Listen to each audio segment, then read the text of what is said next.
E o testamento é uma excelente ferramenta de planejamento familiar e, se bem utilizado, traz conforto e tranquilidade ao longo de toda a vida.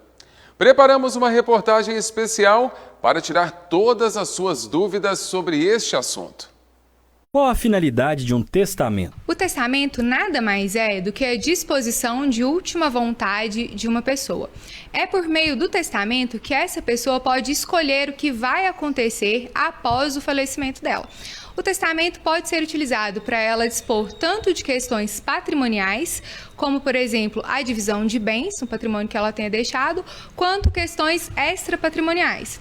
Temos aqui no nosso escritório um caso, por exemplo, de um senhor que, quando ele fez o testamento, além de ele dispor deixando todo o patrimônio para a sobrinha, ele também exigiu a forma como aconteceria o velório e o enterro dele. Então, o testamento é isso, a sua forma de escolher o que acontece após a sua morte. Qualquer pessoa pode fazer um testamento? Acima dos 16 anos, qualquer pessoa pode fazer o testamento desde que ela tenha capacidade civil. Essa capacidade nada mais é do que a qualidade dela, a condição dela de conseguir expressar a vontade. Então, por exemplo, uma pessoa que tenha, por alguma questão, às vezes uma doença mental, ela não consiga expressar essa vontade, ela não pode fazer o testamento. Muita gente até pergunta pra gente a respeito de idosos, né? Se um idoso, às vezes de 90 anos, por exemplo, pode fazer um testamento. Ele pode fazer desde que ele tenha a capacidade de expressar a vontade dele, que ele esteja em pleno gozo das faculdades mentais. As pessoas que fazem o testamento podem deixar o patrimônio para quem ela quiser? Não pode, não é bem assim. No Brasil, até metade do patrimônio eu posso escolher livremente para quem eu quero deixar.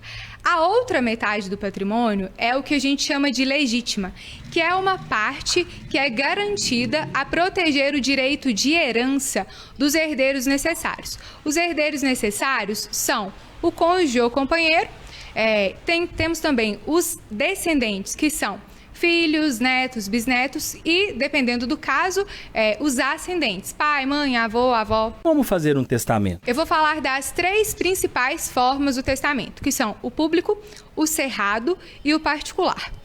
Todos os tipos de testamento, a gente precisa de testemunha. No público e no cerrado, eles ficam arquivados no cartório. Já o particular, a pessoa faz ali em casa, pode até ser à mão. O público e o cerrado, eles têm uma garantia maior, justamente por isso, porque eles ficam arquivados. A diferença entre o público e o cerrado é que o cerrado é como se fosse em segredo. Nem as testemunhas vão saber o conteúdo dele, só o juiz, né, após o falecimento dessa pessoa, quando vier a abrir e for dar cumprimento. O particular, como eu falei, embora ele seja mais simples, porque a própria pessoa pode fazer em casa, ali à mão, ele não é, eu não indico, eu não acho que ele é o mais seguro, por 2 razões. Primeiro, porque esse documento pode simplesmente sumir, né, e quando a pessoa vier a falecer, esse documento não ser localizado e a vontade dela não ser cumprida.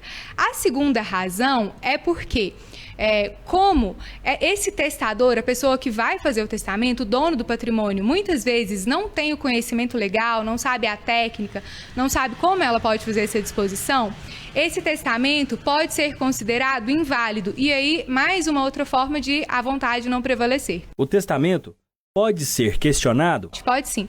E principalmente esse, como eu falei anteriormente, esse testamento particular. Porque se ele tiver qualquer vício, qualquer defeito, ele vai ser questionado e a vontade da pessoa não vai prevalecer. Por isso que é muito importante para quem tem vontade de fazer um testamento, para quem tem vontade de que a sua última vontade seja de fato cumprida, procure um profissional, procure um advogado da área, uma pessoa que tenha o conhecimento, que vá conseguir te orientar, elaborar esse testamento para que não tenha nenhum problema. É preciso fazer inventário mesmo se o falecido tiver deixado o testamento? O testamento e o inventário são coisas totalmente diferentes.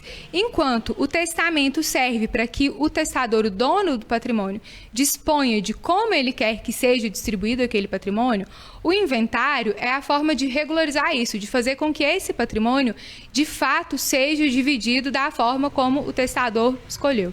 O testamento pode ser revogado? Pode sim. Até porque, vamos pegar, por exemplo, uma pessoa de 30 anos que faça um testamento e venha a falecer com 80. Muito provavelmente, as circunstâncias da vida dela vão ter mudado ao longo desses 50 anos. Os beneficiários vão ser provavelmente pessoas diferentes, o patrimônio vai ser provavelmente diferente e até por qualquer outra razão. Às vezes, hoje você queria beneficiar uma pessoa, amanhã você já mudou de ideia. Pode sim, basta que você faça um novo testamento, que o novo testamento já revoga o anterior. Qual é o momento ideal para fazer um testamento? O melhor momento para fazer um testamento é o mais rápido possível. Por quê? O testamento está diretamente ligado à morte. E a morte é a única certeza que a gente tem na vida, mas a gente nunca sabe quando vai acontecer. Um exemplo, muito recente que aconteceu foi o caso da Marília Mendonça, que faleceu com só 26 anos. Se ela não tiver deixado o testamento, o patrimônio dela vai ficar todo para o filho. Agora, como a gente acompanhava na mídia, parecia que ela era uma pessoa bastante ligada à família, à mãe, os irmãos. Muito provavelmente, como ela tinha uma fortuna muito grande, ela iria também querer proteger a mãe e os irmãos. Então, a única forma como ela conseguiria fazer isso é por meio de um testamento. Qual é a dica que você deixa para quem está nos assistindo? Se você tem alguma disposição de última vontade, alguma coisa que você quer que seja, de fato, cumprida após a sua morte, ou tem até alguém que você queira beneficiar, que não receberia legalmente essa sua herança, faça o seu testamento o mais rápido possível, porque, como eu falei, a gente não sabe a hora que a gente vai partir e a gente precisa deixar isso garantido. Mas faça por meio de um profissional, procure um advogado especialista na área que vai conseguir te orientar de forma correta para que esse testamento de fato seja cumprido após a sua morte. Pois é necessário você pensar nisso agora para não deixar desamparado aquelas pessoas que você realmente ama. Talvez algumas pessoas podem se aproveitar do momento e pegar aquilo que não lhes é devido, não é delas. Então faça um testamento, procure um advogado especialista na área e deixe as pessoas que você ama resguardadas.